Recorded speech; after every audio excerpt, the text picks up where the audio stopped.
Para algunos, un héroe. Para otros, un monstruo. Deseaba que comenzara una tercera guerra mundial. Ante las exigencias del imperialismo, La CIA y las fuerzas especiales norteamericanas conspiraban para derribarle. Su muerte está envuelta en un velo de misterio. Su cuerpo fue enterrado de forma secreta en una tumba sin nombre. Pero aquel hombre de quien todos esperaban que el mundo se olvidara iba a convertirse en una leyenda.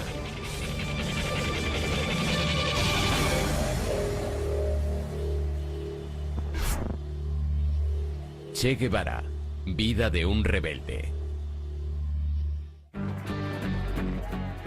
Jóvenes y revolucionarios de todo el mundo le veneran como a un gran personaje. Su rostro aparece en millones de camisetas, pero el Che Guevara auténtico no era una imagen bidimensional, sino un hombre muy complejo y con un objetivo determinado.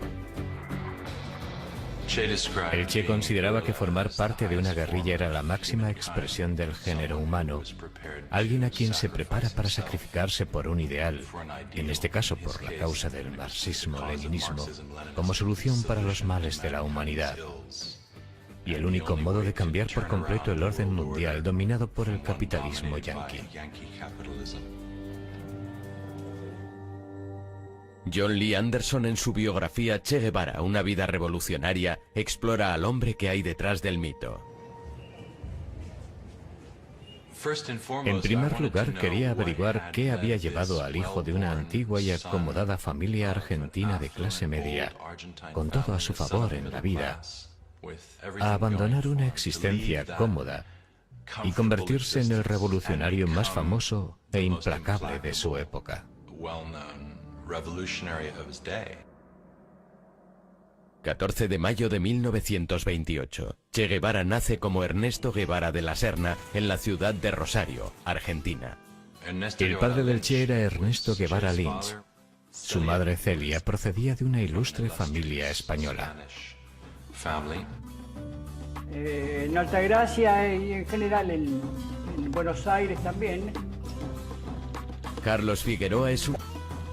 Altagracia, que eran, podían ser Cádiz, o hijos de choferes, o hijos de caseros. No hacían absolutamente ni... El mayor de los 4 hijos, Ernesto, padece asma crónica, una enfermedad que le importunaría toda la vida. La familia se traslada a Altagracia, una ciudad en la montaña, esperando que su clima seco mejore la afección de su hijo. En Altagracia, Ernesto conoce a Calica Ferrer. Cuando éramos jovencitos, claro que Ernesto tenía muy mal oído, bailaba, le decíamos que bailara una cosa y estaban tocando.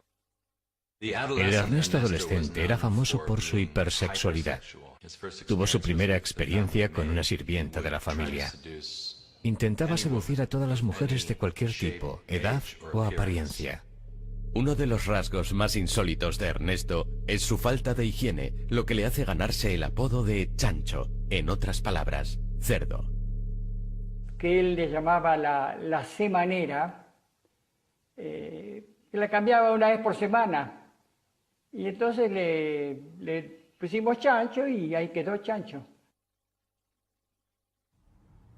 Pero a pesar de sus excentricidades, Ernesto tiene un lado muy introspectivo.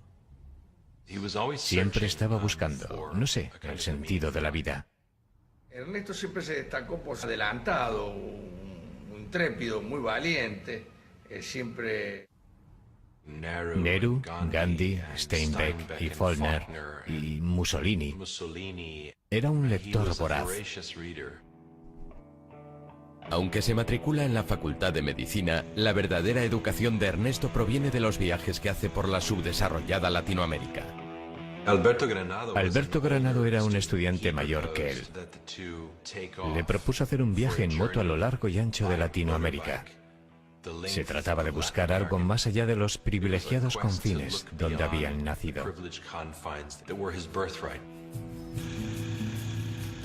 Deja aparcada su licenciatura en medicina y el 4 de enero de 1952, Ernesto y Alberto se ponen en camino en una vieja Norton denominada La Ponderosa II. Lo único que podíamos ver era el polvo del camino, y a nosotros en la moto devorando kilómetros en nuestro viaje al norte. Viajaron hacia la Patagonia y cruzaron Chile, donde la Ponderosa finalmente se agotó. Abandonan la moto y viajan a pie y en la parte de atrás de los camiones y se dirigen a la zona interior de Chile. Subieron al norte para ver la mina de cobre a cielo abierto más grande del mundo, Chuquicamata, que ocupaba un lugar preponderante en la imaginación de los latinoamericanos de aquella época, ya que pertenecía y era explotada por Estados Unidos. Era esa noción de la empresa brutalmente capitalista explotando a los trabajadores locales. Las compañías norteamericanas como Anaconda y Kencott monopolizan la industria minera de Chile. Las empresas norteamericanas iban a América Latina por dos razones: materia prima barata y sueldos bajos. Para un joven nacionalista e idealista de principios de los años 50, fue muy duro constatar las políticas que Estados Unidos practicaba en Latinoamérica. Vio algo que no había visto antes. Vio el rostro de la miseria. En América, siendo como era Ernesto, realmente le chocó terriblemente. De Chile, Ernesto y Alberto se dirigen a Perú y después siguen hasta Venezuela. Tras 7 meses en la carretera, Alberto decide quedarse en Venezuela, mientras que Ernesto vuelve a Buenos Aires para terminar su último año en la Facultad de Medicina con una nueva conciencia social. Todo este recorrido por nuestra América, con A mayúsculas, me ha cambiado más de lo que esperaba. Cuando terminó me dijo, viste, vos no me creías, me acabo de recibir de médico, preparémonos que nos vamos ya de viaje. Ese es el último viaje de acá de Argentina. Ernesto y Calica se dirigen a Bolivia. En el camino conocen a otros jóvenes viajeros. Conocer, es decir, Ernesto siente gran curiosidad por el fervor político de los estudiantes y la situación en Guatemala, donde el presidente Jacobo Arbenz está intentando provocar una revolución social mediante una reforma agraria.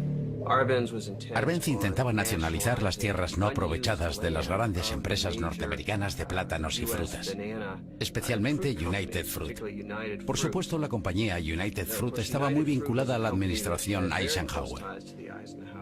El secretario de Estado John Foster Dulles había pertenecido al Consejo de Administración de United Fruit y además era el hermano de Alan Dulles, director de la CIA. United Fruit pagó a un cualificado especialista en relaciones públicas para que fomentara el temor a una amenaza comunista en Guatemala, este pequeño y empobrecido país. 24 de diciembre de 1953. En medio de este ambiente cargado, Ernesto llega por primera vez a Guatemala. Muy pronto le presentan a una mujer peruana llamada Hilda Gadea.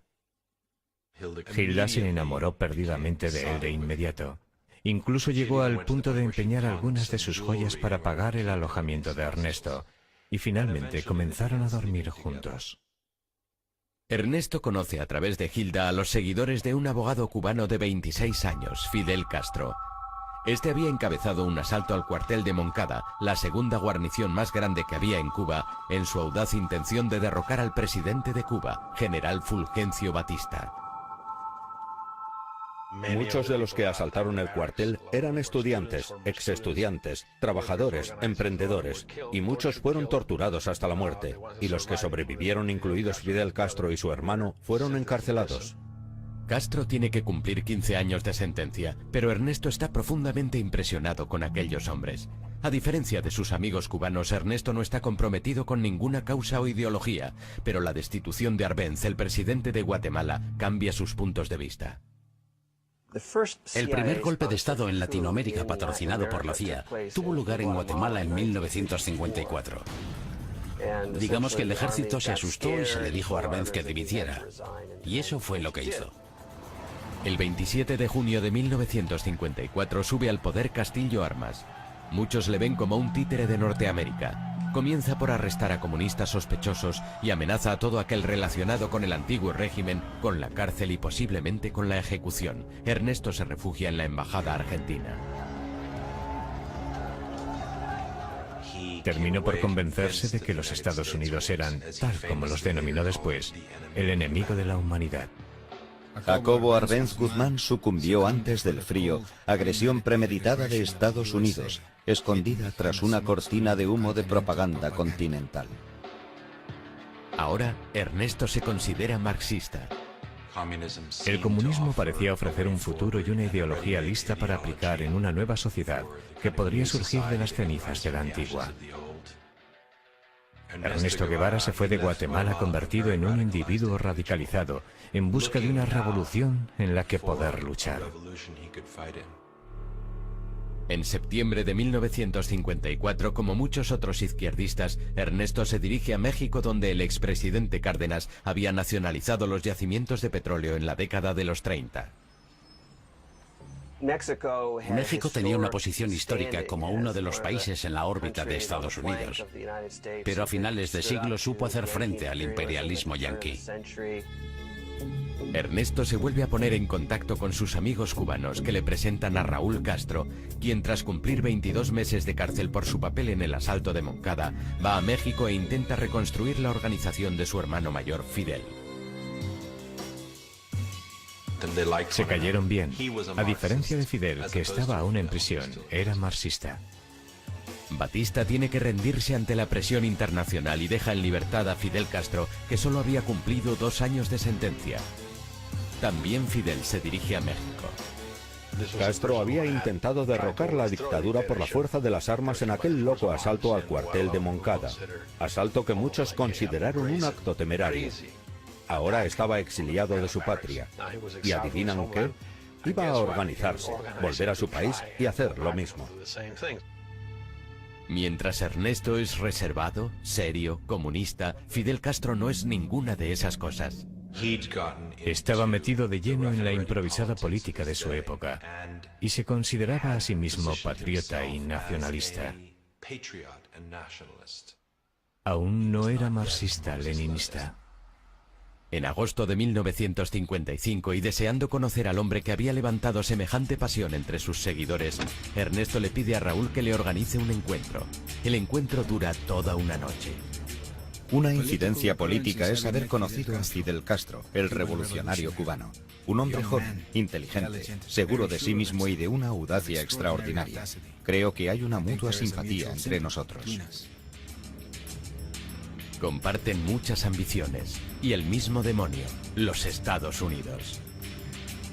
Ernesto es invitado a unirse al movimiento 26 de julio, denominado así por la fecha del asalto al cuartel de Moncada. El único no cubano del grupo queda asignado como médico de la organización y se le da el nombre de Che. Los argentinos dicen Che cuando hablan unos con otros. Es un antiguo término que significa oye, y así empezaron a llamarle Che. Hilda se había quedado en Guatemala y ahora se reúne con Ernesto. Hilda le dijo que estaba embarazada. Aquello fue un golpe tremendo, pero Ernesto decidió hacer lo correcto y se casó con ella. Poco después del nacimiento de su hija, Hildita, el Che se vuelca totalmente en el movimiento y en la gran ofensiva en Cuba. Casi inmediatamente partió para pasar largos periodos de tiempo en un rancho a las afueras de la Ciudad de México, donde recibió entrenamiento militar. Se convirtió en uno de los mejores tiradores del grupo. Pero pronto se corre la voz y el Che, junto a Fidel Castro y la mayor parte de los miembros del movimiento 26 de julio que están en la ciudad, son detenidos. Permanecen en la cárcel durante un mes. Tras su puesta en libertad, el movimiento sigue de forma clandestina.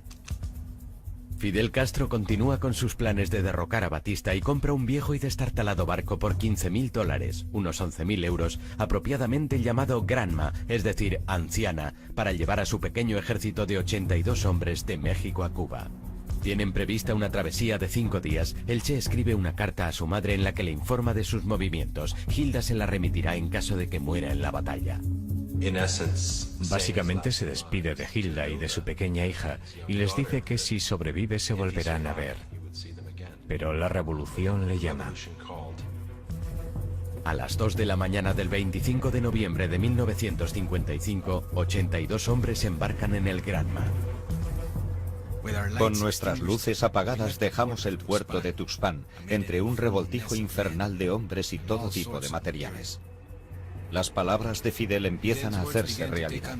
En 1956 seremos libres o seremos mártires.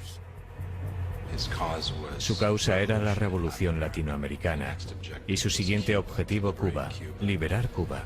Había dejado de llamarse Ernesto Guevara, se había convertido en el Che.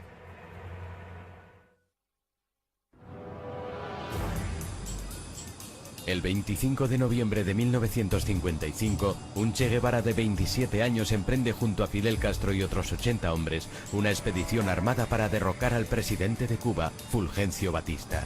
El pequeño ejército embarca en un viejo barco llamado Granma y se dirige a La Habana. A 150 kilómetros de la costa de Florida, la isla de Cuba disfruta los beneficios de una industria turística en auge. La Habana era el prostíbulo del Caribe, era un lugar donde los norteamericanos iban a pasar fines de semana de desenfreno. Había espectáculos de sexo en vivo, coristas, estaba llena de prostitutas y de drogas. Era un ambiente de carnaval al que muchos turistas norteamericanos acudían en manada. Había algunos aspectos positivos, pero había otra Cuba, y la otra Cuba estaba gobernada militarmente por la dictadura. Aunque la administración Eisenhower apoya a Batista, muchos cubanos le consideran un dictador despiadado. Fulgencio Batista era el mayor matón que hubiera gobernado nunca en un país latinoamericano. Y era alguien de quien se daba por hecho que estaba en deuda con los intereses económicos de Estados Unidos, con los intereses de la mafia norteamericana en Cuba. El séptimo día de la travesía a bordo del Granma ha sido turbulento. Todo el barco tenía un aspecto tan ridículo como trágico. Hombres con rostros angustiados agarrándose el estómago, algunos con las cabezas metidas en los cubos, otros tumbados en posiciones extrañas, inmóviles, con sus ropas manchadas de vómitos. Fue un absoluto desastre. Se desorientaron, se cayó un hombre por la borda. Después le salvaron. Cuando finalmente llegaron a la costa de Cuba, atracaron en el lugar equivocado. Llegan a Cuba con 2 días de retraso y a plena luz del día. Cuando el viejo barco se acerca a la playa Las Coloradas, choca con un banco de arena. Se hundieron y tuvieron que tomar tierra en una marisma. Antes de que el escuadrón tenga la oportunidad de reagruparse, la Fuerza Aérea de Batista les ataca y el Che y el resto del grupo de Fidel Castro corren a ponerse a salvo. Durante los 3 días siguientes consiguen eludir a las fuerzas enemigas, pero el 5 de diciembre se les acaba la suerte. En unos segundos, un vendaval de balas.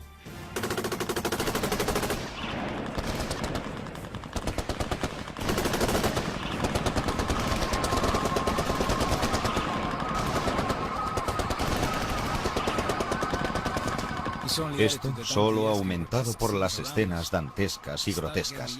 Un robusto guerrillero intentando esconderse tras el tronco de una caña de azúcar y otro, sin saber por qué, pidiendo a gritos silencio en medio del tremendo alboroto.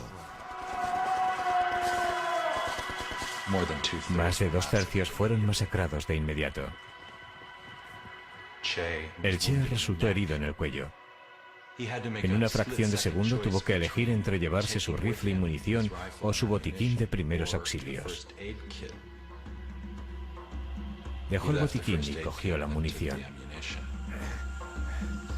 Cuando el Che se reúne finalmente con Fidel Castro y el resto del grupo, se quedó impresionado al ver los pocos que quedan del grupo. Solo 17 de los 80 hombres a bordo del Granma sobrevivieron. Entre ellos el Che y los hermanos Castro, Fidel y Raúl. La invasión fue tal desastre que en las primeras informaciones se decía que Fidel y el Che habían muerto. Fidel Castro, el Che y los otros se reagrupan y se dirigen hacia la cadena montañosa de Sierra Maestra. Sierra Maestra era la cordillera más cercana a la costa donde habían desembarcado. Fidel planeaba situar allí la base de su movimiento guerrillero. Sierra Maestra es un lugar que alberga desertores, contrabandistas y campesinos. En aquellos momentos ni yo, ni los campesinos de la zona teníamos conocimiento de que existían movimientos. A los 16 años, Dariel Ramírez, apodado Benigno, trabajaba en la granja de su padre en Sierra Maestra. Y la edad que yo tenía en aquellos momentos iba a los 17 años. Recelan de aquellos extraños en las montañas. ¿Quiénes son estos extraños barbudos y malolientes que llevan armas y que han importunado nuestras vidas de forma tan ruidosa? Fidel Castro intenta convencer a los campesinos para que se unan a él y a sus hombres. Decidió que tenía que convencer a los campesinos de que él iba a llevar a cabo una reforma agraria. Y lo consiguió robando vacas a los terratenientes, liberándolas y transfiriéndolas a las zonas de los campesinos. Aquello era un movimiento popular equitativo.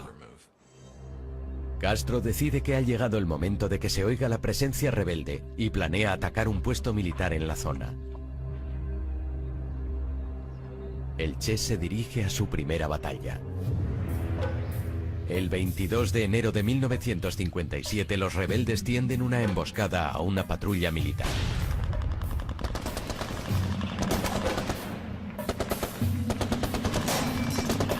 Cuando suenan los primeros disparos, el Che se encuentra cara a cara con el enemigo. Le disparó en cuanto le vio, y parece ser que estuvo midiendo sus propias reacciones para ver cómo se sentía, y se sentía bien. Se sintió bien. El pequeño grupo ahora tiene que enfrentarse a la ejecución de uno de su grupo. Descubrieron que un hombre llamado Eutimio Guerra, uno de los primeros colaboradores del grupo, era un traidor, un espía. Fidel le sentenció a muerte. Nadie dijo nunca quién había ejecutado a Eutimio Guerra, pero en el diario personal del Che se puede confirmar que fue él, y lo describe con todo detalle. Le despoja de todas sus pertenencias, intercambia unas palabras con él, y después él se pone a su lado. Justo entonces se desató una tormenta. Le puso un revólver en la sien y le voló la tapa de los sesos, con un revólver del calibre 25. El Che, como médico, inspeccionó la entrada y la salida de la herida y escribió que había dormido bien después de lo que había hecho. A partir de entonces, el Che cambió. La guerra es dura, y cuando el enemigo estaba intensificando su agresividad, uno no podía tolerar ni siquiera la sospecha de una traición.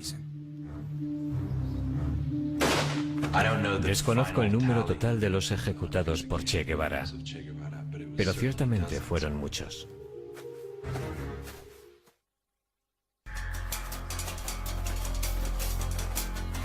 El 17 de febrero de 1957, una pequeña banda de revolucionarios escondida en la jungla y comandada por Fidel Castro supone una amenaza constante con sus emboscadas al ejército y castiga a los traidores de su grupo. Pero gracias en parte a la falta de piedad de Che Guevara, el grupo va ganándose la fama de ser un grupo fuerte y violento. La tropa de Fidel Castro y sus hazañas atraen pronto la atención de la prensa mundial. Herbert Matthews, redactor del New York Times, consiguió entrevistarse con Fidel Castro. Y este quiso hacerle ver que disponía de 100 a 150 hombres dispuestos para la lucha armada. En realidad, aquel temible ejército rebelde lo componen solo 20 hombres. Cuando un mes después se publica el artículo, se confirma que Fidel y el Che han sobrevivido al ataque inicial de las fuerzas de Batista y que su movimiento se está desarrollando en Sierra Maestra. En respuesta, Batista despliega 1.500 soldados más para dar caza a los rebeldes. A partir de ese día, yo me convertí en un colaborador del grupo de Fidel y el Che, ¿no?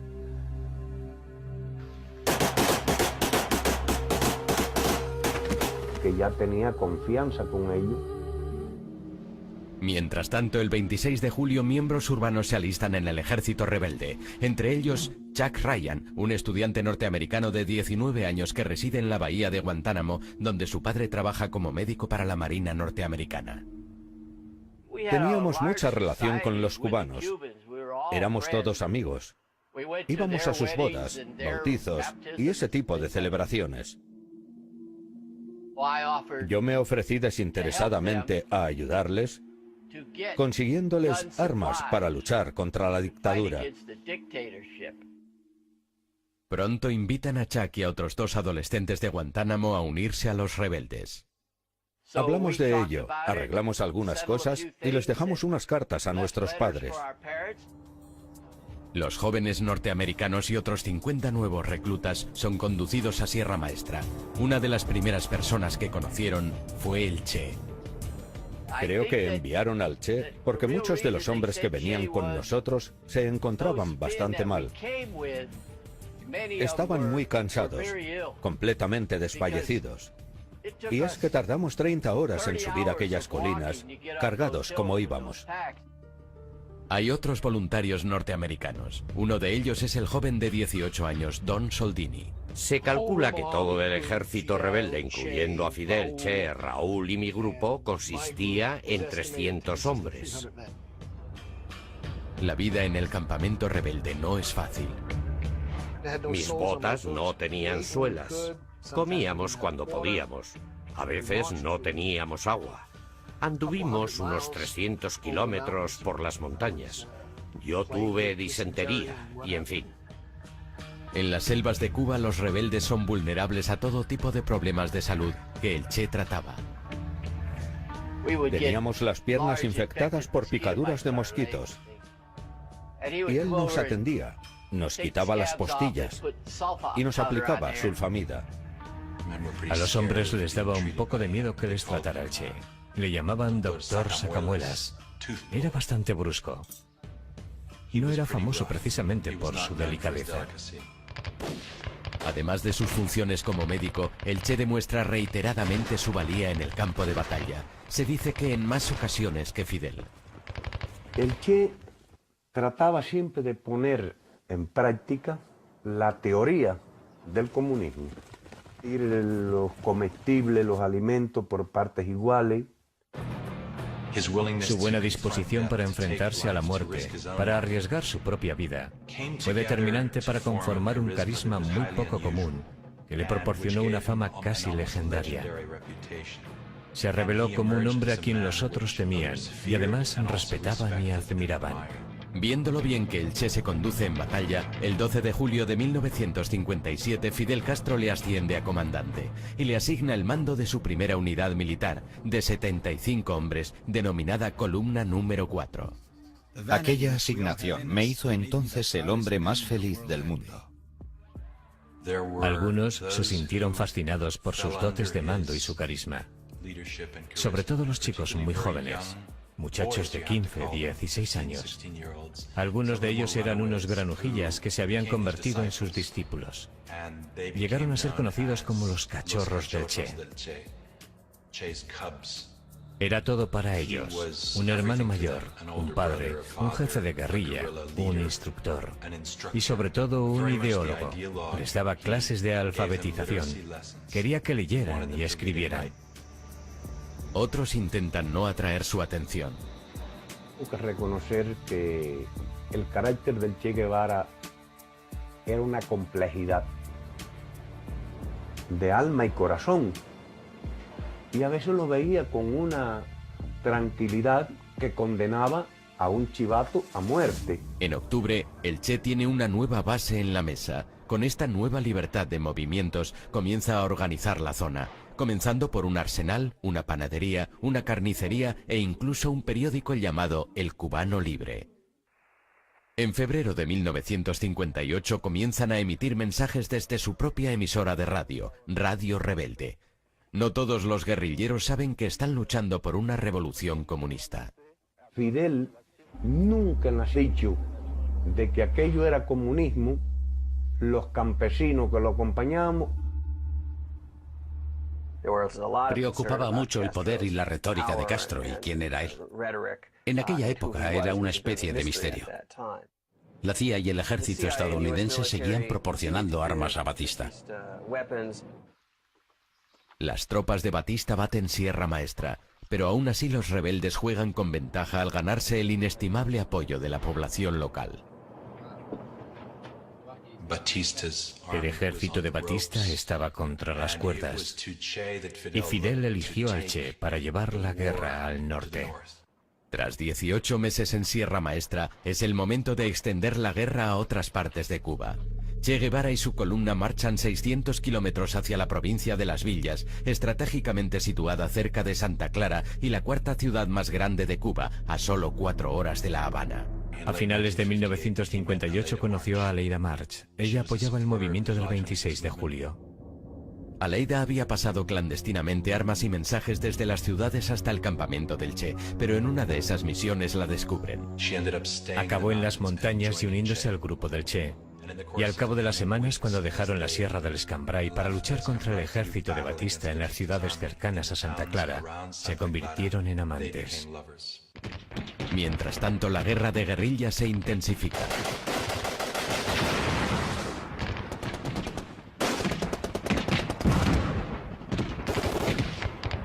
Fidel Castro y su ejército rebelde, formado ahora por unos 800 hombres, comienzan a trasladarse a la provincia de Oriente.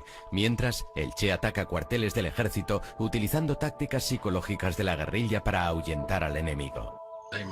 Imaginemos un lunes a la 1 de la madrugada. Un rebelde dispara un tiro al cuartel. Y por supuesto, la respuesta es una gran cantidad de disparos.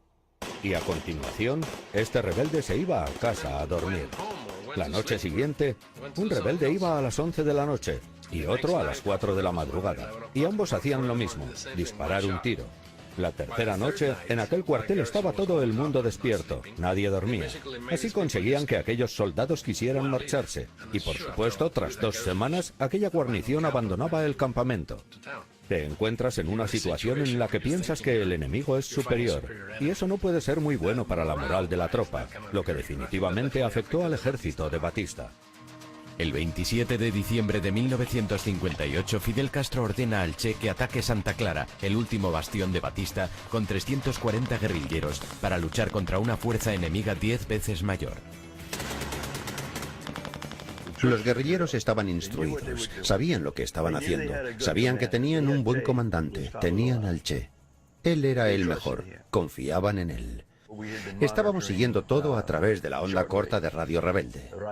Las noticias que nos llegaban desde Santa Clara, donde estaba el Che, no eran muy buenas. La emisión rebelde decía que estaban recibiendo una paliza. Pero aquella información era equivocada. Estaban luchando contra un ejército superior, pero formado por gente muy pobre, y no iban a jugarse la vida por mantener a Batista en el poder.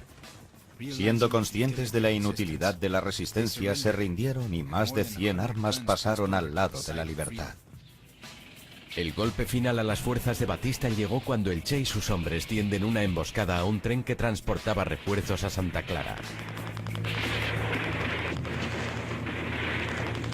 El 31 de diciembre de 1958, Batista huyó de La Habana con todo su séquito y varios millones de dólares en metálico. Cuando se propaga la noticia de la marcha de Batista, las tropas comienzan a rendirse. Fidel ordenó al Che que marchara de Santa Clara a La Habana, mientras él hacía un desfile victorioso más pausado a lo largo de la isla. Un Fidel Castro de 32 años y su ejército rebelde llegan a La Habana el 8 de febrero de 1959. Hoy todos los ojos de los poderosos opresores y de los esperanzados están fijos en nosotros. El sueño del Che es el de una Latinoamérica unida y socialista, un nuevo orden mundial que no casa bien con los Estados Unidos. Para lograrlo, el Che extenderá la revolución por todo el continente, pero antes se va a derramar más sangre.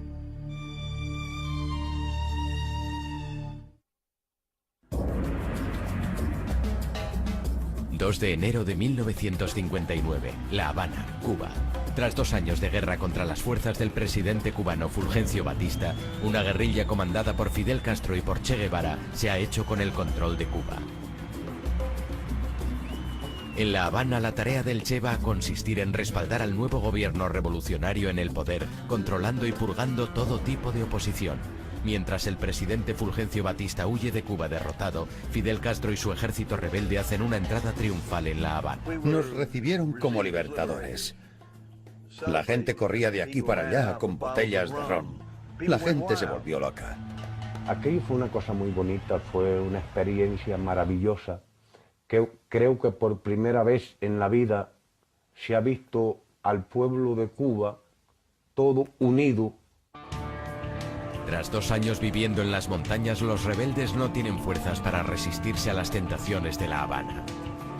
El Che tuvo que dictar órdenes estrictas en cuanto a la conducta de sus jóvenes que llegaban a La Habana por primera vez y que se encontraban con aquellas mujeres jóvenes y hermosas. Literalmente se lanzaron sobre ellas. Aleida me describió todo aquello como una especie de orgía, sobre todo en las matas, debajo de la gran estatua de Cristo. La esposa del Che, Hilda, no le había visto desde que empezara la guerrilla 2 años antes. Vuela a La Habana con su hija sin saber que hay otra mujer en la vida del Che. Él le dijo enseguida que ya no estaba enamorado de ella y que quería el divorcio. El Che se casó con Aleida 2 meses después, en una pequeña ceremonia con Raúl Castro como uno de sus testigos. Mientras el Che pone en orden su vida privada, Fidel Castro comienza a implementar el primer cambio importante en Cuba. En un principio, la mayor parte de la población estaba esperando un cambio. Castro, cuando estaba en las montañas, siempre prometió elecciones, elecciones libres, en 18 meses. There is not communism or Marxism in our ideas. We will not seize any land from anybody. Sin embargo, el 16 de febrero, solo 2 meses después de la victoria rebelde, Fidel Castro jura como primer ministro y no hay elecciones. Entonces, ciertos segmentos de la clase profesional, la élite y la clase media, comenzaron a desconfiar de Castro y de su régimen. Hubo un debate que comenzó casi desde el primer día que Castro tomó el poder, y era si era comunista o no. Y parte de ese debate se centró en el Che Guevara, quien obviamente pronto apareció en la pantalla de radar de la CIA. Temiendo que una alianza con un conocido comunista podría hacer peligrar su posición, Fidel Castro mantiene al Che a distancia. Ordenó al Che que se hiciera cargo de la fortaleza La Cabaña, que es una antigua plaza fuerte colonial que domina el puerto de La Habana y la ciudad. Allí fueron juzgados los criminales de guerra. El Che ordena la ejecución de los sentenciados como culpables. Es decir, seguir haciendo lo que ya había hecho en la guerra. Juicios sumariales a torturadores, a los hombres acusados de crímenes de guerra y llevando a término sus ejecuciones. Las ejecuciones ante el pelotón de fusilamiento se llevaban a cabo en La Cabaña. El guerrillero norteamericano Neil McCauley había pasado muchos meses con los rebeldes y ayudaba a adiestrar a los soldados. El jefe del pelotón de fusilamiento se dirige a él para que lleve a cabo la primera ronda de ejecuciones públicas. Le dije, esto es cosa de los cubanos, háganlo ustedes. Y él me dijo, no, porque ¿qué pasa si lo hacen mal? Necesitamos a alguien que al menos dé en el blanco. Me convenció. No me importaba. Iba a disparar a aquellos tipos con mucho gusto. Así que me acerqué, me puse al mando del pelotón de fusilamiento, les dirigí y le maté. Después acercaron al siguiente y también le maté.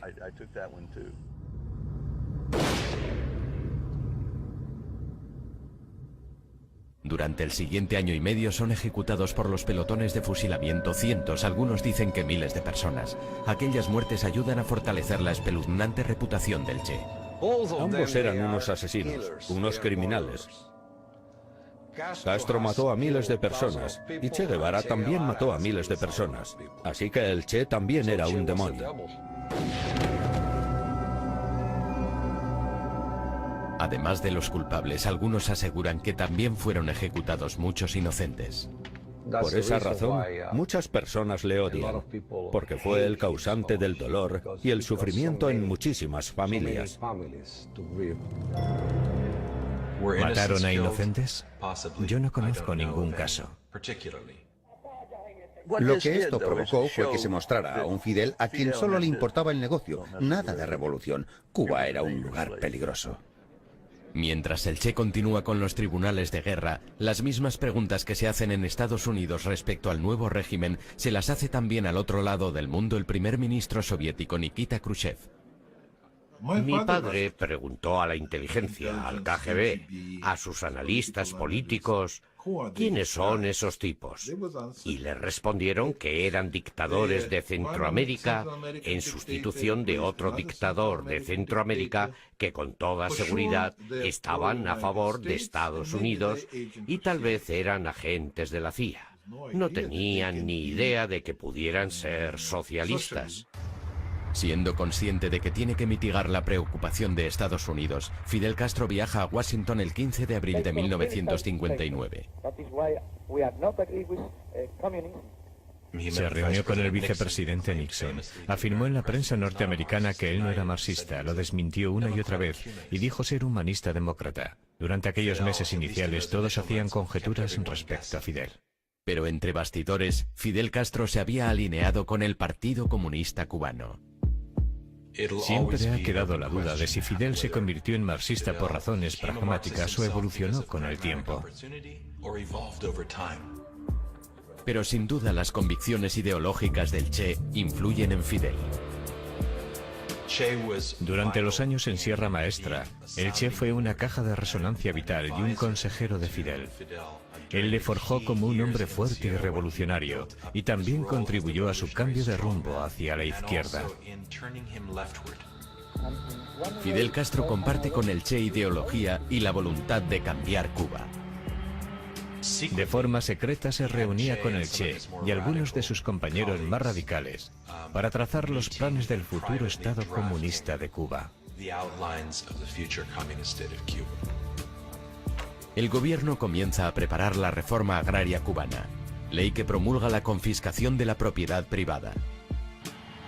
Pero antes de poner en práctica el plan, el Che es enviado al extranjero. Los espías norteamericanos que vigilaban Cuba, e incluso muchos cubanos, creían que Fidel había marginado al Che. Era excesivamente radical. El 12 de junio de 1959, el Che sale de Cuba para visitar Asia, África y Europa, y toma su primer contacto con la Unión Soviética. Les ofrece un trato. Estados Unidos había rechazado comprar varios millones de toneladas de azúcar cubano. Eran las normas en la Guerra Fría. Aunque tú no pensaras que esas personas podrían ser tus aliados o tus amigos, si intentaban hacer algo que fuera negativo para tu enemigo, tenías que ayudarles. Los soviéticos aceptan comprar lo que los norteamericanos habían rechazado.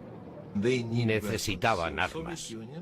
Así que la Unión Soviética comenzó a venderles antiguos tanques soviéticos y algunos aviones y aviones de combate.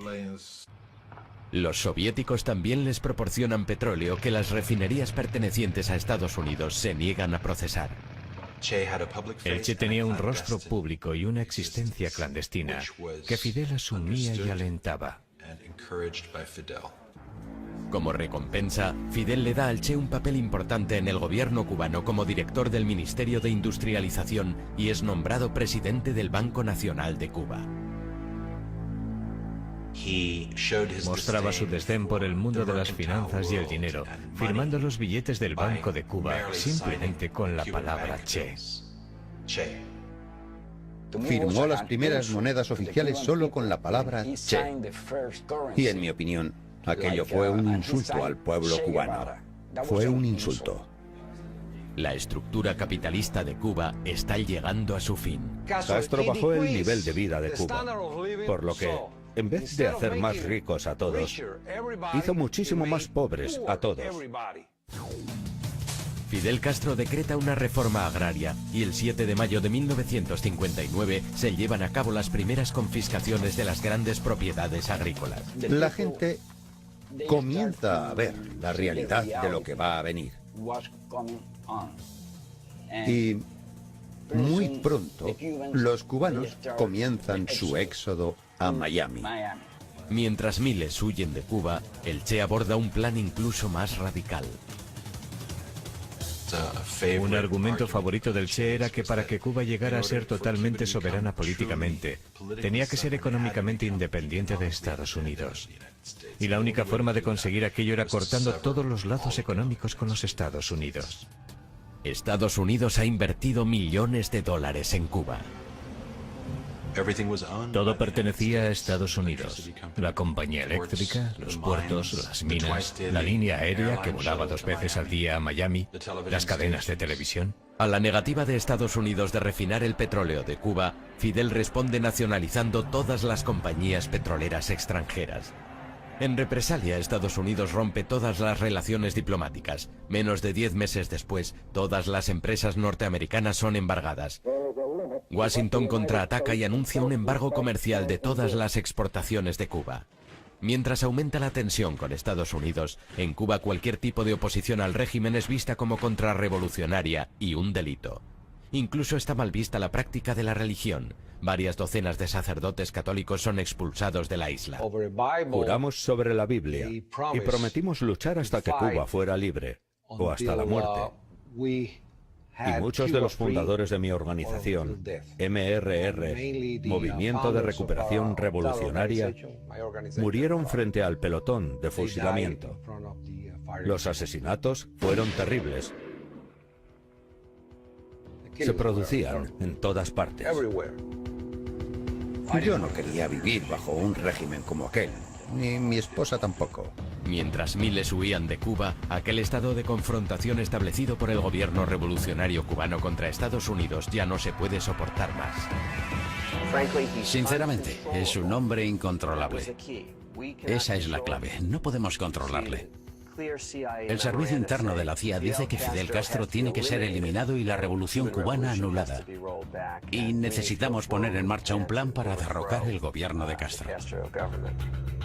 Mientras la visión del Che de una Cuba socialista se hace realidad, el presidente Eisenhower mantiene reuniones a puerta cerrada. Ha llegado el momento de la acción. Está a punto de empezar una guerra secreta. Al año de la llegada al poder de Fidel Castro, la economía capitalista de Cuba se ha desmoronado. Che Guevara está directamente implicado en la confiscación de la tierra. Se nacionalizan los intereses extranjeros. Miles de cubanos huyen del país. Se cortan las relaciones con Estados Unidos y Cuba se pone al lado de la Unión Soviética. Norteamérica toma medidas. Se le presenta un plan al presidente Eisenhower y él lo firma. Se pone en marcha un programa de operaciones encubiertas para invadir Cuba. Estados Unidos respondió a la radicalización de Cuba desarrollando su mayor base de la CIA en Miami y recluta a miles de exiliados cubanos como colaboradores. Uno de los nuevos reclutas era un joven llamado Félix Rodríguez. Nacido y criado en Cuba, Félix huye con su familia a Miami tras la llegada al poder de Fidel Castro. Me enteré de que había campos de entrenamiento para ir a luchar contra Castro, así que me apunté. Tenía 18 años. Los exiliados cubanos se entrenan en Guatemala bajo la dirección de la CIA, y un pequeño grupo es enviado a Cuba. Nuestro equipo se infiltró en Cuba antes de la invasión para trabajar con la resistencia. En Estados Unidos, John Fitzgerald Kennedy jura su cargo como presidente el 20 de enero de 1961. En su primera reunión, el director de la CIA para la zona occidental le dijo: a no ser que elimine a Fidel Castro, a Raúl Castro y al Che Guevara como parte de ese plan, no va a ganar nunca. Este asunto va a ser interminable. Kennedy está de acuerdo. No solo apoyará el plan de la CIA para invadir Cuba, sino también las conspiraciones de asesinatos de la CIA. Así pues, en agosto de 1960, un alto oficial de la CIA llamado Richard Weissel autorizó a la CIA crear pastillas venenosas que serían enviadas a los contactos de la mafia dentro de Cuba y, de algún modo, colocadas en la comida de Fidel. Aunque los intentos de asesinato son fallidos, el plan para invadir Cuba comienza el 15 de abril de 1961. En el curso del enfrentamiento, Fidel finalmente se mostró tal como era en realidad y anunció que era socialista marxista-leninista y que en lo sucesivo el régimen iba a ser aliado de la Unión Soviética. Fidel Castro asigna al Che el mando del ejército occidental de Cuba, pero la invasión comienza en el sur, en una zona llamada Playa Girón, en la bahía de Cochinos. Cuando el ejército formado por cubanos exiliados, conocido como Brigada 2506, se aproxima a la isla el 17 de abril de 1961, sus barcos son hundidos por la Fuerza Aérea Cubana. Se esperaba alguna ayuda, como una ayuda aérea o de la Marina, pero esa ayuda no llegó. Durante 48 horas aquel ejército fue severamente castigado. El Che estaba lejos de la acción, pero todos atribuyeron la victoria sobre los norteamericanos a él y a Fidel Castro. Eran unos héroes en las escuelas, en las universidades y también para los líderes de la Unión Soviética. Para el nuevo presidente norteamericano, la invasión es un desastre. Hubo un famoso encuentro entre Che Guevara y un asesor de Kennedy llamado Richard Goodwin. Lo primero que le dijo a Goodwin fue: gracias por lo de la bahía de Cochinos. Ayudó a consolidar nuestra revolución. Antes de la invasión éramos un joven gobierno fragmentado, pero después nuestra victoria y el fervor nacionalista que se despertó nos ha permitido avanzar realmente y de forma mucho más firme que antes. Aquella invasión fue un fracaso en todos los sentidos. Fidel Castro y el Che están convencidos de que Norteamérica les invadirá de nuevo y buscan protección en los soviéticos. Mi padre decía, no podemos proteger Cuba utilizando fuerzas convencionales, así que tenemos que ser muy rotundos. Aquel que invada Cuba se verá metido en problemas porque nosotros vamos en serio. La última discusión acerca de desplegar misiles en Cuba tuvo lugar entre el Che y Khrushchev. Muy pronto son detectados misiles soviéticos en Cuba. Es una época muy peligrosa.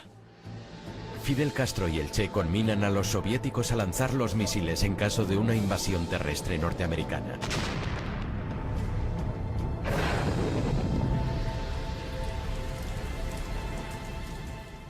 Castro se mostraba tan agresivo que Khrushchev le excluyó de aquellas negociaciones.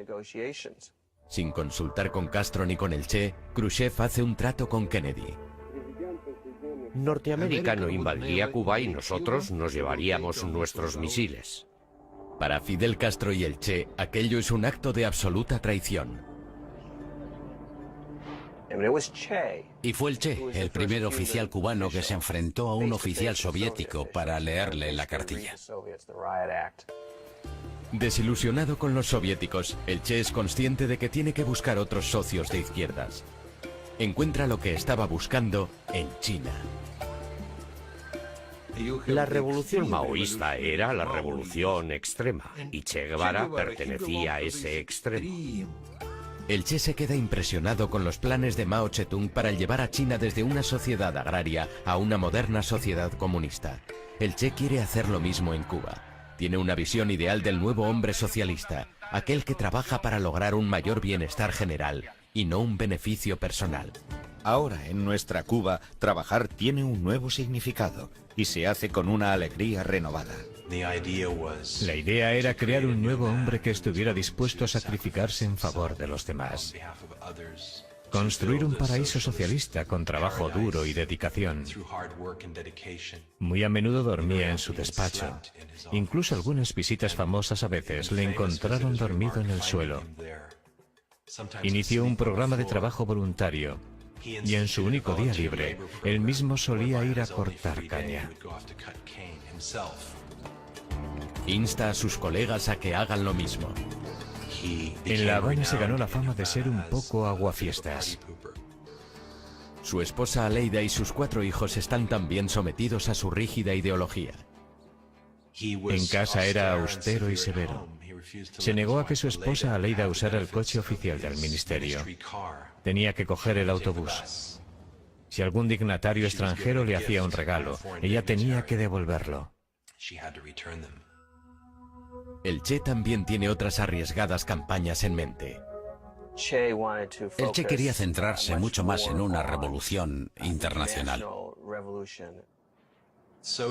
Comenzó a hacer renacer sus esperanzas de extender la revolución socialista a otras partes de Latinoamérica, como una forma de crear un respiro, de abrir un nuevo pulmón para Cuba en el hemisferio. Los soviéticos le veían cada vez más como una especie de radical peligroso y prochino, y plantearon sus críticas a Fidel. El Che es consciente de que la situación en Cuba se está complicando y empieza a pensar en marcharse.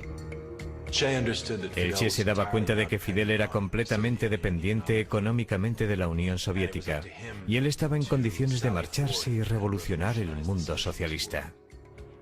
Para lograrlo tendrá que enfrentarse a la Unión Soviética, poner en peligro su relación con Fidel Castro y ponerse a sí mismo en la línea de fuego.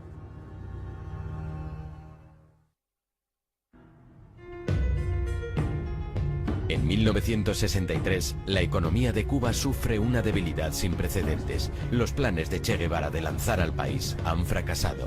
Su solución es acabar con la dependencia soviética de Cuba y extender la revolución por todo el mundo.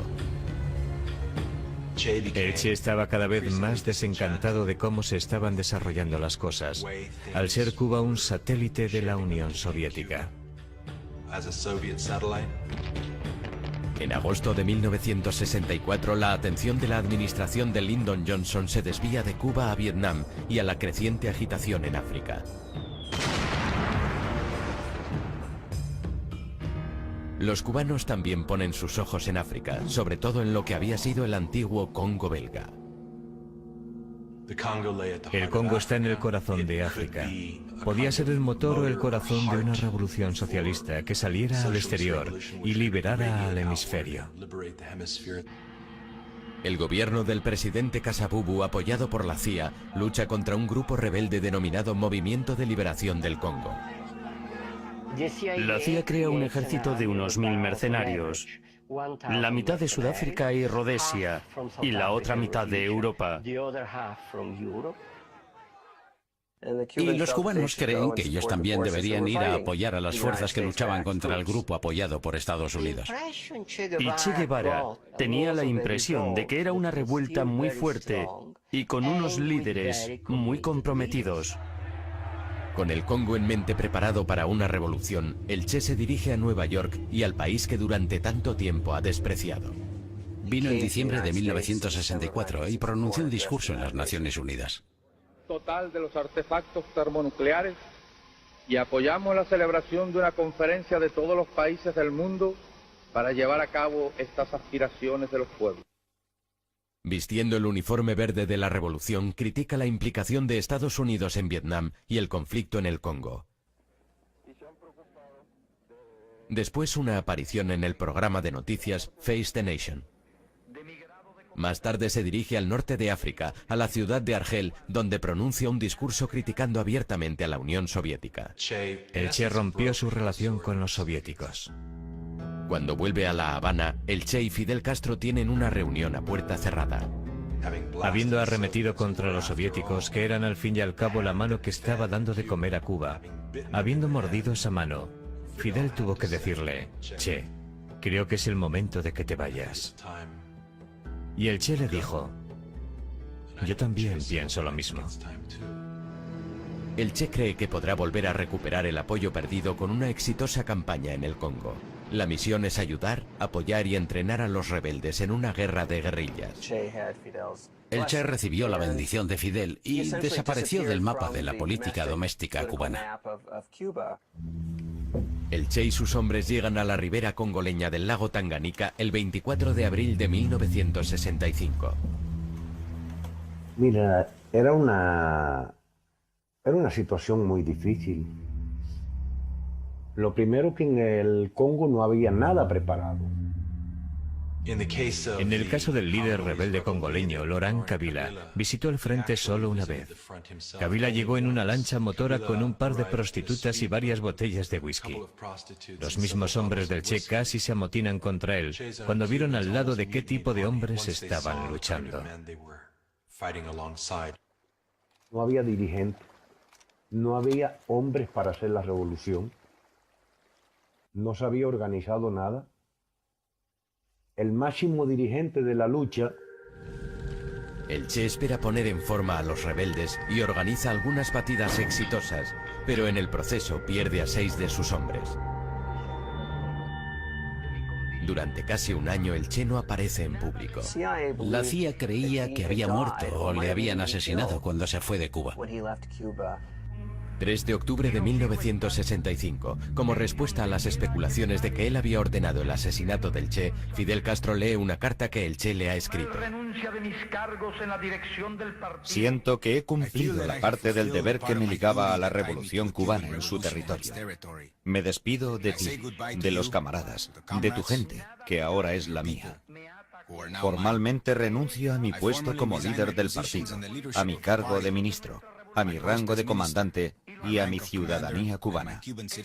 Nada legal me ata ya a Cuba.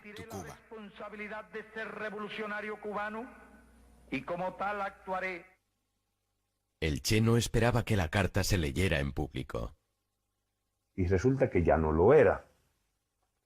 Ni comandante de cubano ni de africano, porque de africano no podía ser, porque ya allí no había africano a quien mandar. El Che estaba viviendo un periodo muy negro. También recibió la noticia de la muerte de su madre. Estaba muy unido a su madre. Aquello fue algo realmente duro para él. Cuando el Che llega al Congo, ya llega transformado en otra persona.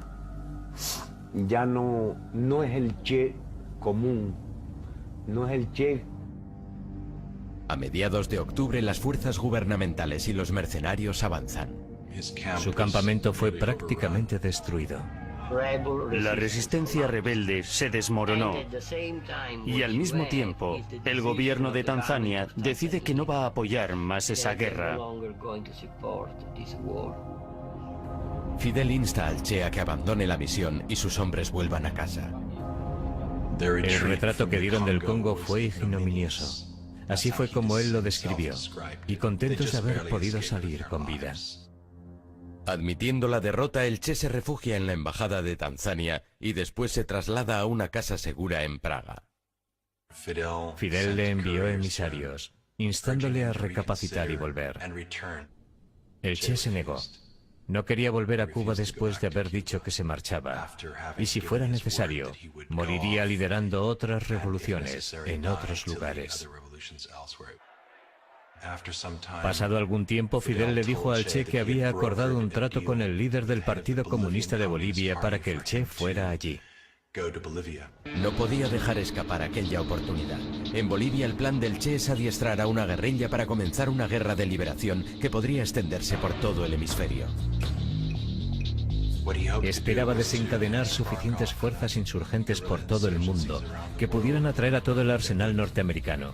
Esto les distraería de Vietnam y a la larga toda su potencia se podría tambalear y cambiar el orden mundial de una vez por todas. Estaba intentando comenzar la Tercera Guerra Mundial. Una guerra que eliminará el capitalismo y en su lugar instaurará el comunismo. Si lo hubiera conseguido, habría cambiado el mundo. El Che jamás consideró que podría fracasar.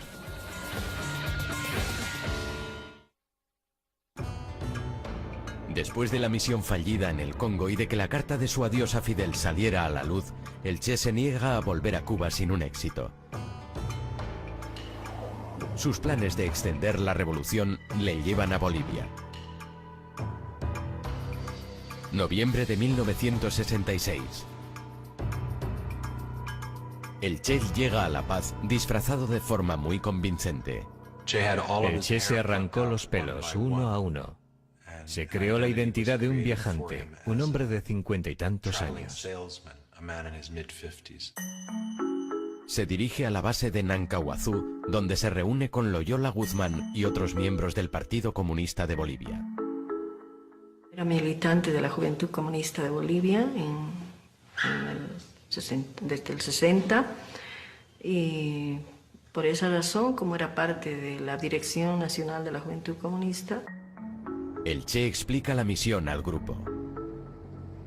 El que estaba preso en Cuba, que Fidel lo había hecho matar, etcétera, etcétera, que estaba dirigiendo guerrillas en otro. Pero pronto el Che cambia de planes. En vez de utilizar Bolivia como base para iniciar la revolución en otros países, la utilizará como el punto de arranque de la revolución que él mismo liderará. El secretario general del partido, el señor Monge, fue al campamento y habló con el Che Guevara. Y le dijo que solo si el Partido Comunista de Bolivia, favorable a Moscú, lideraba el movimiento, podrían tener la posibilidad de triunfar.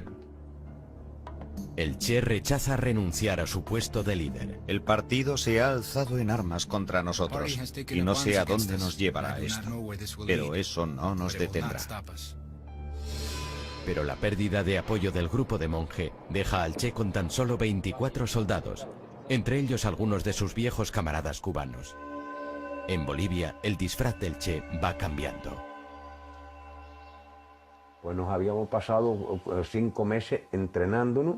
Lo único que no estaba era lo que Fidel nos había prometido. Para empeorar las cosas, el apoyo al movimiento de los campesinos que fue tan importante en Cuba no lo encuentran en Bolivia. Tuvimos una reforma agraria en 1952, así que cada campesino era dueño de su propia tierra. Teníamos un gobierno democrático y prensa libre. La región del Chaco de Bolivia, donde el Che decide comenzar su campaña, es también bastante inhóspita. Donde inclusive no aparece el habla quechua, el habla que hay en esa zona. Aún así, el Che continúa con sus planes. Si pudo lograrlo en Cuba, también podría conseguirlo en Bolivia. 19 de marzo de 1967, al Che y sus hombres se unen unos cuantos viejos conocidos, entre ellos el marxista francés Regis Debray y 2 viejos adeptos a la revolución, el artista Ciro Bustos y una antigua espía de la Alemania del Este y supuesta agente del KGB llamada Tania. Firmemente comprometida con la causa comunista, Tania es el único enlace entre la guerrilla y el mundo exterior. Tania, al perder nosotros a Tania, perdimos todo. Porque aún con la negación del Partido Comunista de Bolivia de no incorporarse a la lucha, con todo el engaño de... Pero en una de sus incursiones por la selva es descubierta.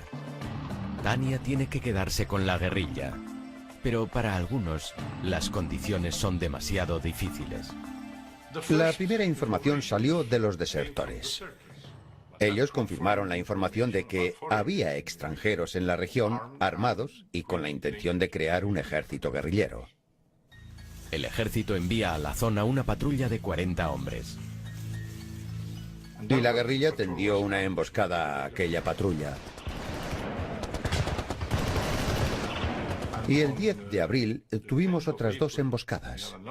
La guerrilla tendió una emboscada a otras 2 patrullas. El Che decide dividir el grupo en 2.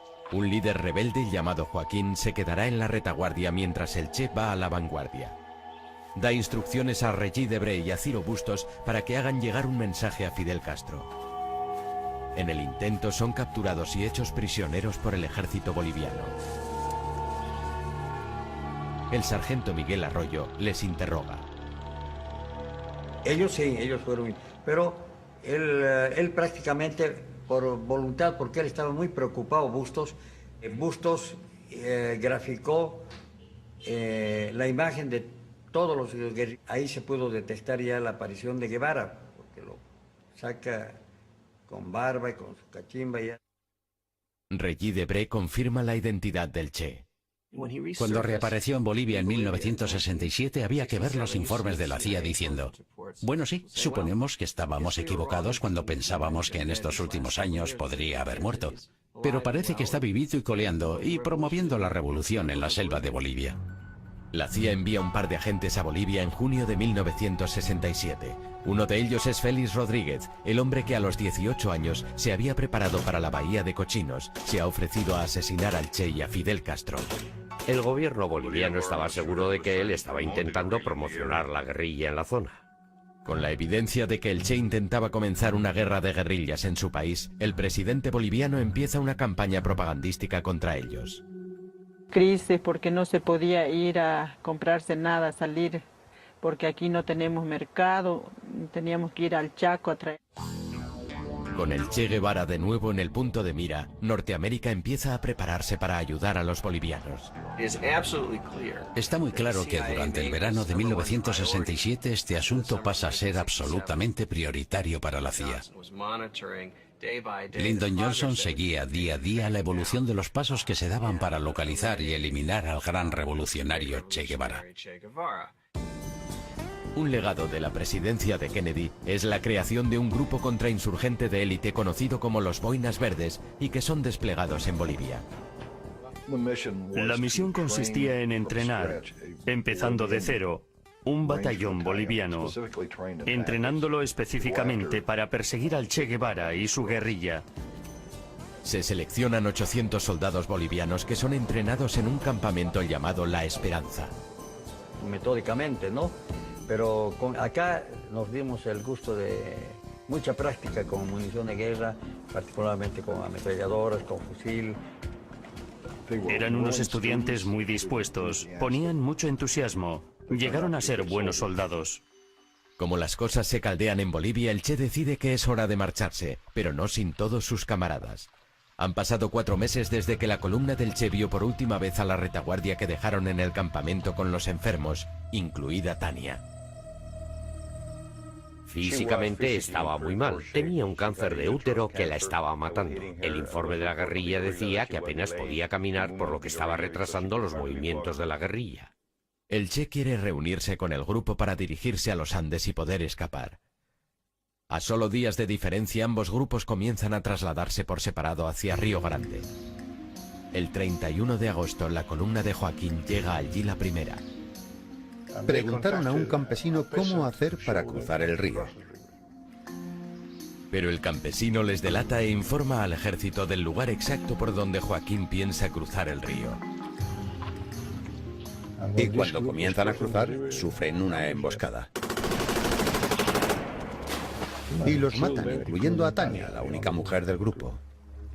Le dispararon a ambos brazos, después al cuerpo y se hundió en el agua. Básicamente todo el grupo fue aniquilado, con la excepción de 2 individuos. Una vez que sus camaradas de la segunda columna fueran eliminados, la historia de Che Guevara en Bolivia fue realmente una historia de supervivencia. Una especie de viaje épico.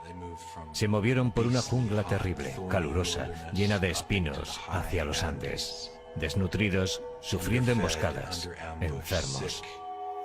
En septiembre, un Che de 39 años y sus hombres han estado moviéndose por la dura jungla boliviana durante 10 meses.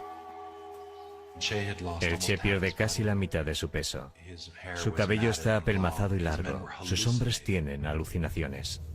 El chino Juan Pablo Chan, ciego, o sea, miope, sin gafas, se le habían roto.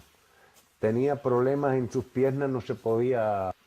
El Che envía a Benigno a buscar las tan necesitadas provisiones. Cuando se acercaban al pueblo de La Higuera, se encontraron con una emboscada del ejército.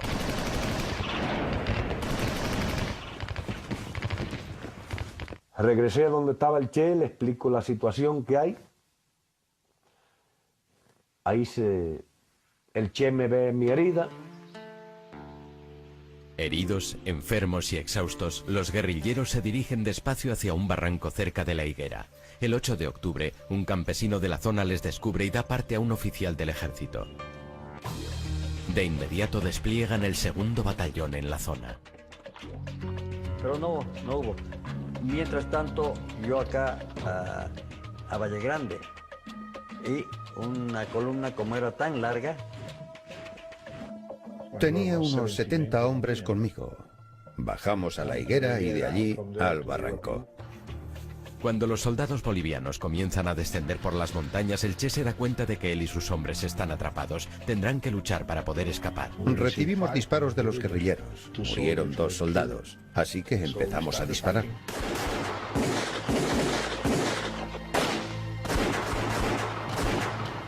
Los soldados superaban en número a los guerrilleros.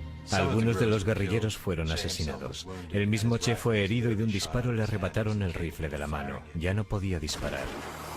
Un guerrillero boliviano llamado Willy acude a ayudarle intentando ponerle a salvo. Por seguridad tenía 2 soldados arriba, a unos 15 metros. Y vieron a esos 2 individuos intentando salir del barranco. Avanzaban despacio. Los soldados esperaron hasta que estuvieron delante de ellos. Los 2 guerrilleros no tienen escapatoria. Una cosa que me llamó la atención es que llevaba un pequeño cazo con 6 huevos. Tenía mucho cuidado en proteger a aquellos huevos. Probablemente iba a ser su comida al día siguiente. Y le dije, ¿quién eres? Y él me contestó, soy el Che, y valgo más vivo que muerto. Ha hecho falta un ejército, pero finalmente Che Guevara ha sido capturado. Los bolivianos están sedientos de sangre, pero los únicos que pueden salvar al Che son aquellos a los que él odia tanto.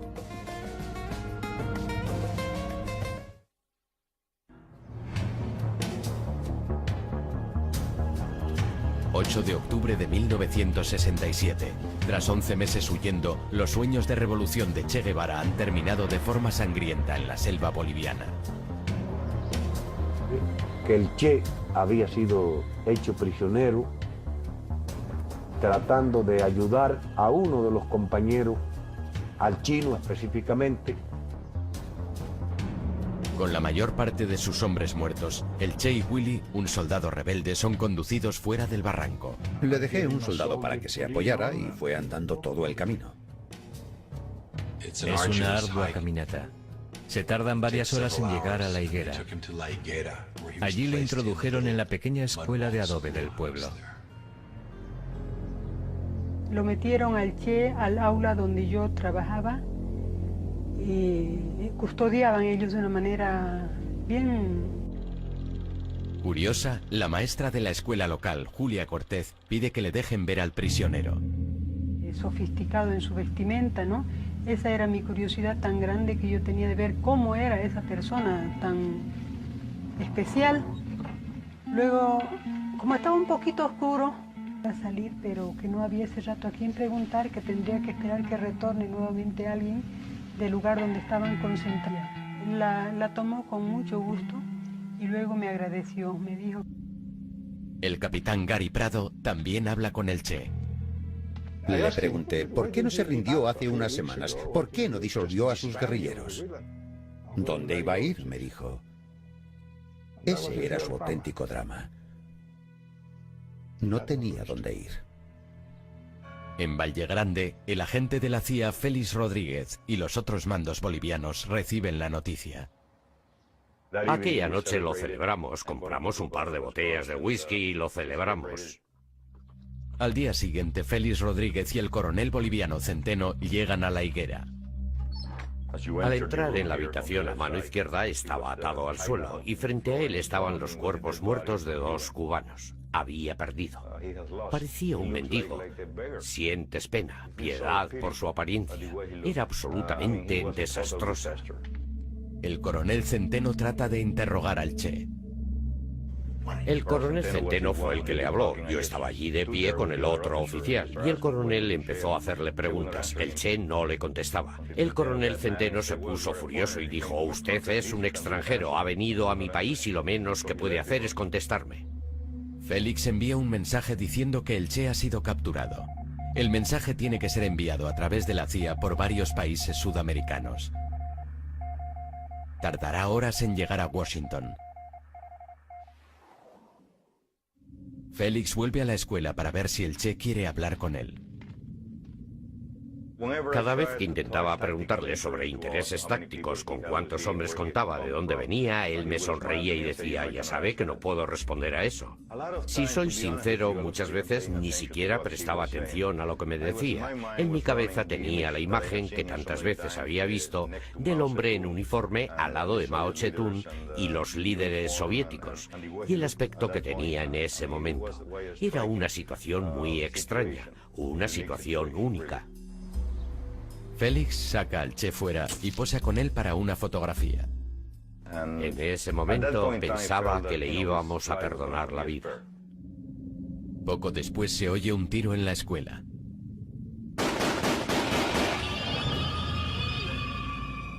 Pensé que le habían disparado al Che. Fui corriendo, abrí la puerta y él me miró. Le miré, fui a la otra habitación y le vi a Willy que estaba agonizando. Y el soldado que le disparó me dijo, mi capitán intentaba escapar, lo que era ridículo. Recibió la orden de ejecutarle.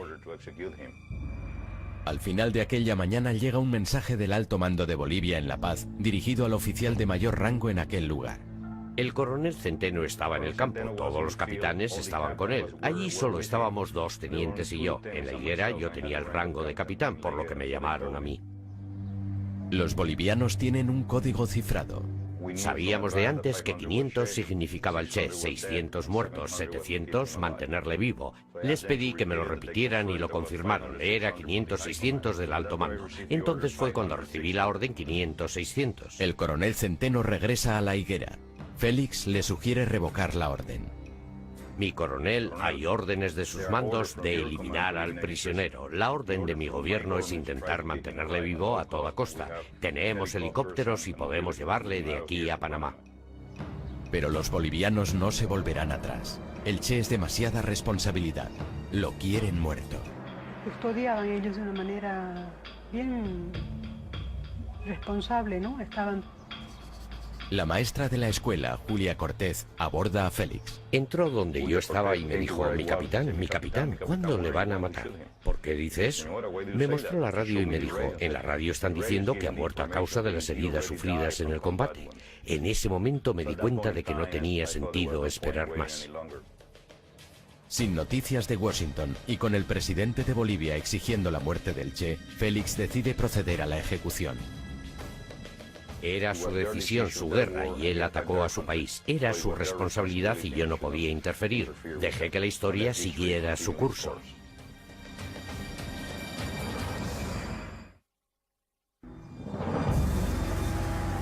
Solo un día después de la captura de Che Guevara, el gobierno boliviano ordena su muerte.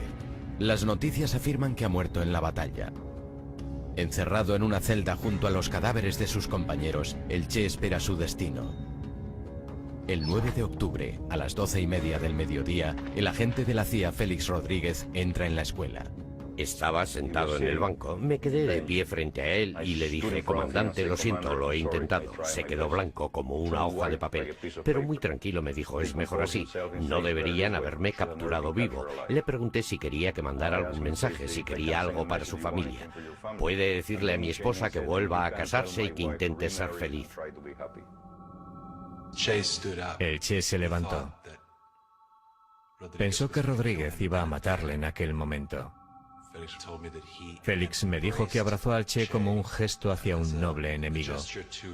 Después se despidió de él y salió. Rodríguez salió fuera y pidió voluntarios. Mario Terán, un joven sargento, da un paso al frente. Al saber que él iba a ser el ejecutor, me acerqué y le dije, no le dispare por arriba, hágalo por abajo, ya que se supone que ha muerto debido a las heridas sufridas en combate. Terán entra en la escuela listo para ejecutar al líder rebelde. Cuando ve a Terán entrar en la habitación, sabe que aquel es el hombre que le va a matar. Cuando uno mira a los ojos de su asesino, sabe que va a morir. Cuando Terán entra, el Che le dice, dispara, cobarde, solo vas a matar a un hombre. En otras palabras, no vas a matar mis ideas. Terán disparó varios tiros. Parece que el primero le hirió en un brazo. Cayó al suelo y se mordió una mano para evitar gritar de dolor.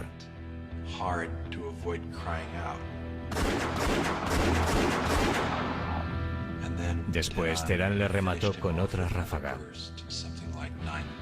Entraron en su cuerpo unas 8 balas.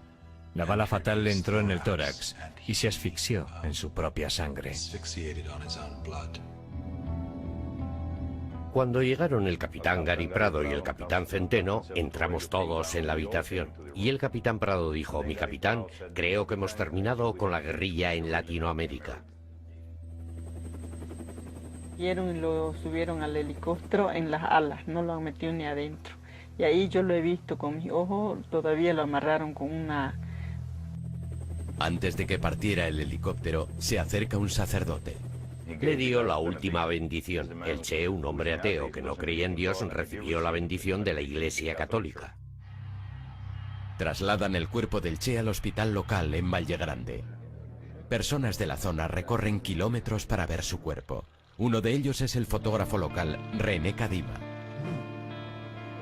Dice de inteligencia, ninguna persona enfoca cuando el Che esté llegando. No, nadie saca foto, nosotros le vamos a dar enseguida, no dijeron. Que si no se le va a decomisar su cámara. Entonces no sacamos nada. Aquella noche Félix se reúne con militares de alto rango del ejército boliviano.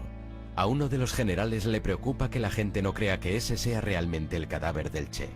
Decía, si Fidel Castro desmiente que sea el Che Guevara, nosotros tenemos que probarlo. Y dijo, córtenle la cabeza y pónganla en formaldehído. Yo le dije, como altas instancias del Estado, ustedes no pueden presentar la cabeza de un ser humano como prueba. Y dijo, pues córtenle ambas manos y pónganlas en formaldehído. Así que se le cortaron ambas manos por aquí. Las manos del Che son enviadas a Cuba como prueba de que está muerto.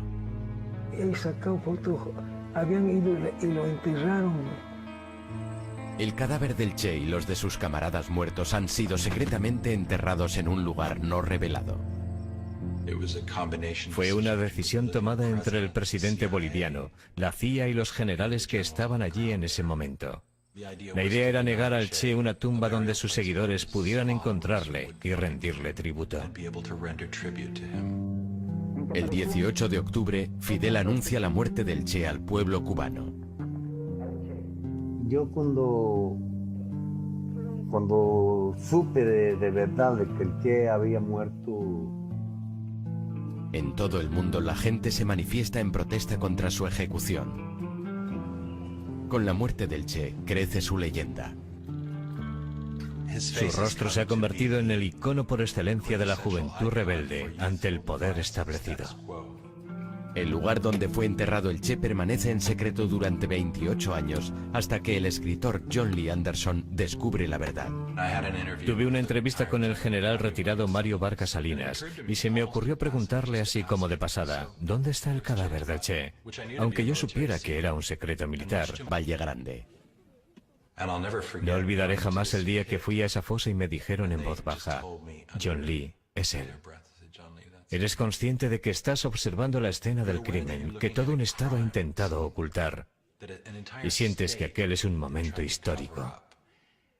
Me sentí tan bien al poder revelar todo aquello.